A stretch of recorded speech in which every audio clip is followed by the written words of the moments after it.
Hello again, YouTube. Welcome to the RA Visuals YouTube channel. Today we're going to be making a video that is long overdue on my channel, and that is taking apart the Dell Optiplex mini tower and case swapping it. Yes, we're finally doing it. The only problem with this is when trying to case swap computers like this one, they have a bunch of proprietary parts and you can run into a ton of annoying issues. So in today's video, we're gonna address those issues and I'll show you some very simple ways to get around them so you can have a perfectly working budget rig that also has a better looking chassis to go along with it. We all want some cool RGB lights, right? Now you guys might think this is a difficult process and there's a couple of key things you gotta do, but don't worry, I'm gonna guide you through it. I got you. You guys know what else is not difficult though? Snagging a genuine Windows 10 and 11 Pro activation key from today's sponsor, VIP URCD key. And honestly, if you guys are building one of these computers, you might need one anyway. So just go ahead and look at the link in the description. VIP URCD key has you covered with fully licensed codes to activate your favorite games and software. Purchasing your key is super easy. All you have to do is click on the item that you want, click buy to add it to your cart. Once in your cart, you can now enter my promo code RAV20. After adding the promo code, you'll see your savings pop up, and you can then purchase your product with your chosen payment method. Finding and entering your Windows 10 CD key is super easy. All you have to do is go over to your user profile, find your purchase, and click View Keys and Codes to reveal your new CD key. Then all you have to do is go to Settings in Windows, click on Update and Security, click on Activation, and finally click on Change Product Key and paste your new key into the window and click Next. You'll now have a fully licensed version of Windows 10 with no watermark. Check the links in the description to start saving now. Alright, so enough of that scripted foolishness. The rest of this video, we are going off script and we are just going to go ahead and, of course, take this thing apart like we did in the last video with that Lenovo computer. And then we're going to go ahead and throw it in a new case that I have right here. This is actually a Montech case. It's a very cheap one, another sub $50 case. Probably, I think I got it for like maybe 30, 40 bucks, something like that. But it's white, it's got some RGB on the front, and it's meant to look a lot cooler. So hopefully we can make this aesthetic of this build look a lot better because it's got the parts to actually back it up, because this PC is sporting an i7 4770. We got 12 gigabytes of DDR3 RAM at 1600 megahertz, and then we also got a GTX 1060 6 gig. So this is like the build that I use in the main Optiplex videos on my channel. You guys have probably seen those. If you haven't, I'll link them or I'll put them in the description or something like that for you guys. But yeah, this build right here inside of the regular Dell chassis works great. But what we want to do, like I said in the beginning, is we want to make the aesthetic of the chassis match the performance of the parts. You know what I'm saying? We got to make this thing look a little gamery, whatever you want to call it. So all we're going to do, we're going to rip all this stuff out, we're going to throw it in this chassis and see what kind of problems we run into.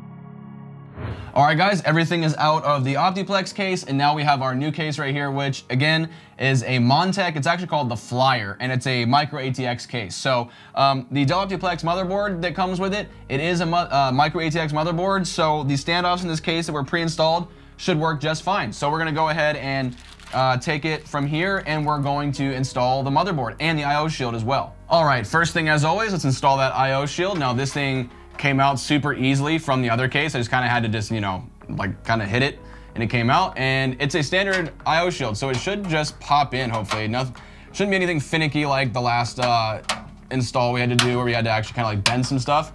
This one looks like it's standard, so it should just go right in, and it did. Look at that, super easy. Look at that, boom.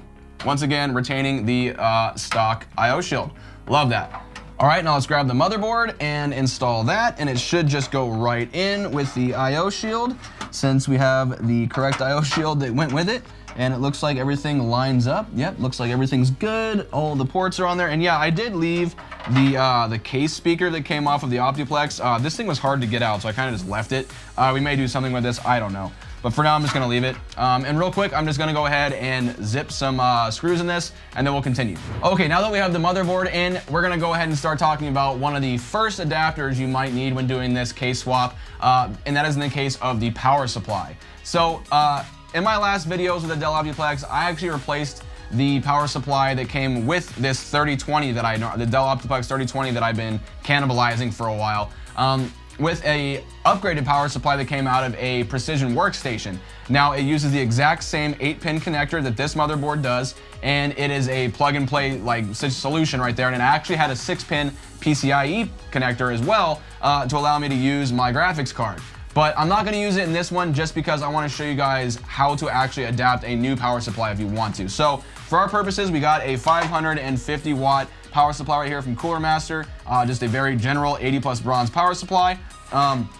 And so if you want to adapt a regular 24-pin ATX power supply, you're gonna need one of these right here. And this is basically just a 24-pin to 8-pin power supply, what do you call it, adapter right here. And these are very common. You can get them on Amazon, whatever. I'll leave a link down below for you guys. So yeah, you're gonna need one of these guys, and all that'll do is adapt your power supply so that you can actually connect to this right here. So I'm gonna go ahead and actually put the power supply in the case.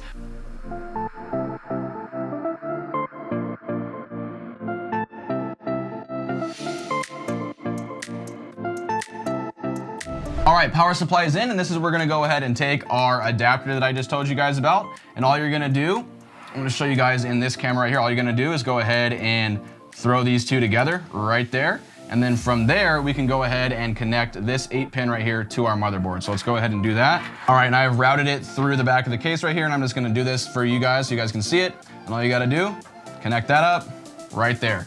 That's all it is. Now, the next thing we wanna do is go ahead and connect, of course, our CPU power. Now, this motherboard, it only uses a 4-pin right here, so this should be pretty easy for this power supply. I believe this has the ability to do an 8-pin. Yes, it does. It has 2 of them, so all we gotta do is grab our CPU power cable. Let's route that through right here, and so I can show you guys. There we go. Okay, and so just like last time, it's gonna be hard to show you guys, but right there, there it is. All we need to use is one of these. So it may just be sitting here, the other one might just be sitting here hanging around, but that's fine. Let me go ahead and slot that in, and then you guys can see how it went in. There we go, that's good. Okay, and that's it. No adapter needed for that one. That one is just straightforward. It's good to go. So this next part is probably one of the most important parts of this video, and that is using these adapters that I found so you can actually retain the original I/O from the Dell Optiplex and actually use the I/O from the motherboard. So a lot of that stuff was proprietary, like I said in the beginning of the video, so you can't just take the connectors, like the front connectors, these, you know, the hard drive LED, all that kind of stuff, the USB and stuff from the case, and plug it right into this motherboard and expect it to work. It's not gonna work because it's wired differently. So there is a company that I mentioned in the last video called Harbin Repairs, and they make some adapters for this PC as well. So our PC is going to be the Dell Optiplex 3020. So you can get an adapter kit for that. That comes with a 3-piece adapter kit, so you can go ahead and do your hard drive LEDs, your power LEDs, the power switch, the USBs from the front. You can retain those and whatnot, so that's really cool. And also, they make it as well for the 710, 7020, 910, 9020, and the precision workstations too that I mentioned that I cannibalized that power supply out of that one time. So make sure you guys go ahead and get the right kit depending on what Optiplex model you're using. One disclaimer with these things, they do not work with the small form factor builds. So if you guys are thinking you're gonna use this to go ahead and modify the small form factor Dell Optiplexes and put it in a different case, wrong. You can't do that. Those things are a huge pain in the ass. You can't really adapt anything for those, and nobody's made adapters for them yet. So stick to the mini towers is my advice. So we're gonna go ahead and use this 3-piece kit right here, and I'm gonna show you guys where to install it and how to use it. So before we get into this, the only thing that we really can't use on this case that we're gonna be using today is this one USB 3.0 that's on the top of the case right here. Let's see if you guys can see it. Yeah, there it is. Because the Optiplex 3020 didn't have USB 3.0 on the front of the case. We're gonna be able to use both these USB 2s right here, which is nice because it's the same amount that the Optiplex had. So this first connector we're gonna talk about is the power switch connector. So it's on the top right-hand corner of your motherboard. It's a 5-pin connector, and you'll see that one is missing there. And it's indicated by a little triangle on the adapter there. It shows you which way to actually put the adapter. So this will allow you to retain the new power switch from your case, and you can also get the power switch LED as well. If you want to, you can actually do the diagnostic LED from the Dell Optiplex, but I'm not going to end up using that. And next, we're going to move to the bottom right-hand corner of our motherboard, and this is the hard disk LED adapter right here, which also contains the diagnostic LED. So if you're trying to troubleshoot something with your computer, it'll actually give you an LED to indicate what's wrong with it.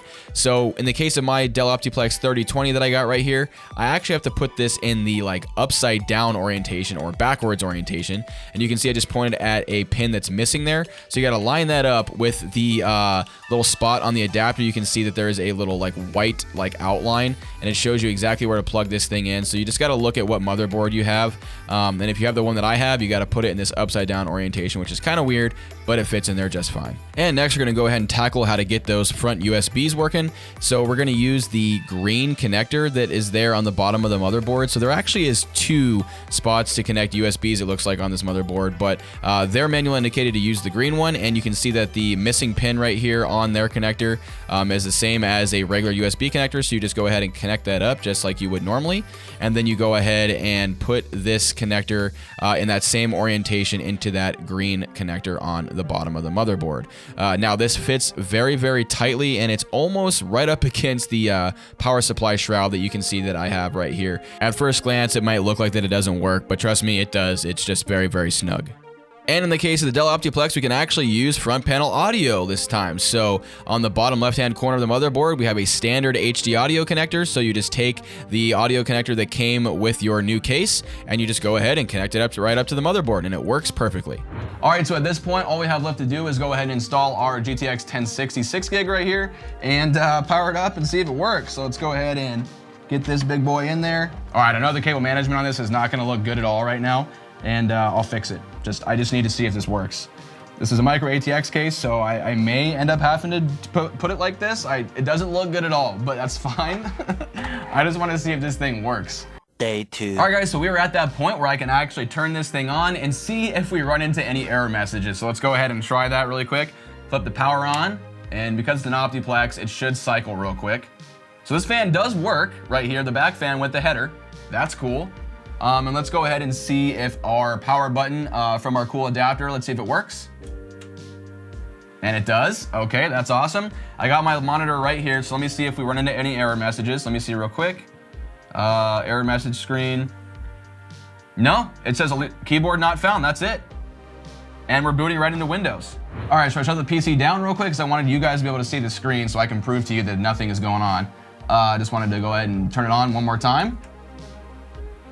As you can see, boots up just fine, and like immediately finds a signal. As you should be able to see up here, it's gonna be it's all it's gonna say. You probably can't see it, but it just says there's no keyboard found. That's it. And then it goes and boots into Windows. That's literally it. So yeah, as far as I'm concerned, you guys, this was a complete success. That kit from Harbin Repairs basically allows you to like plug and play, just like our last case swap, all your stuff from the Optiplex and throw it in a cool case like this that has a little bit of RGB flare. All right, ladies and gentlemen, so we have now found ourselves at the end of another case swap video. We have taken this boring Dell Optiplex 3020 and we've put it into this awesome gaming style case. So now it has the looks to go along with its new performance, or the performance that I upgraded it to a long time ago. Yeah, I know this is a long awaited video, but finally we got it done. So a couple of things I wanted to test before we get out of here. We want to make sure that the USBs work. Then we also want to make sure that the front panel audio works, since we put adapters for that too. And just so you guys know, yes, the power button works, as you guys saw, and then also the LEDs on top, those are working. So let me go ahead and test the USB real quick. I just got like a little USB wireless adapter right here just to see if I plug it in. Let's see if we have any sound from it. There we go. So yep, that is working. It's blinking. So that's obviously doing what it's supposed to do. So let's go ahead and test the front panel audio as well real quick. I got some headphones here. Let's go ahead and plug this in. There we go. Press OK. I'm just gonna go down to the sound right here on Windows, and I'm gonna put it next to my microphone so you guys can hear it, hopefully. Yep, it looks like it's working. Very nice. So front panel audio works as well. Guys, this is actually, it was a little more involved than the last one I did was with the Lenovo, but This is actually a pretty simple one too if you guys pick up that adapter kit. Again, that'll be linked down below if you guys want to pick that up to make sure you can use all of the different things you want to use on your case. But anyway, that's going to be the end of this video. Very easy, like I said. I had a great time doing it. Hopefully you guys enjoyed watching it. If you guys did, make sure you give the video a like, and make sure you leave me some comments down below for the YouTube algorithm, because I'm trying to get off the blacklist. I have no idea why YouTube hates me, but we're going to try to get off that thing. And also with that, go ahead and subscribe to the channel so I can keep putting out more videos like this. And you guys, when you guys subscribe, you let me know that you're enjoying the content and whatnot too. And yeah, if you want to support the channel, check my links down below. Make sure you guys go ahead and check the link for Into the AM, this really cool, awesome clothing company that I'm now partnered with. Check it out. If you guys want something, get it. If you don't, that's okay too. Thank you for watching the video. That's going to be it. I'm going to get out of here, and I will catch you guys in the next one.